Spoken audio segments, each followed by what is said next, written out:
Penerimaan peserta didik baru tingkat SMA dan sederajat berakhir.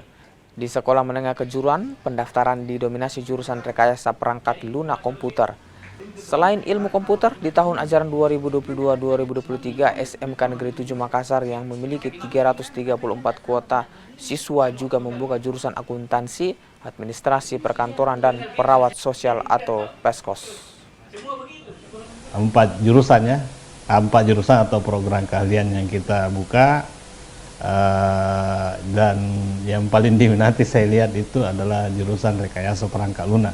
Saya lihat animo masyarakat kita, jurusan rekayasa perangkat lunak ataupun TKJ itu paling diminati oleh hampir semua sekolah. Saya lihat di banyak siswa yang minati itu, mungkin karena memang sekarang teknologi anak-anak suka belajar tentang teknologi yang berbau IT.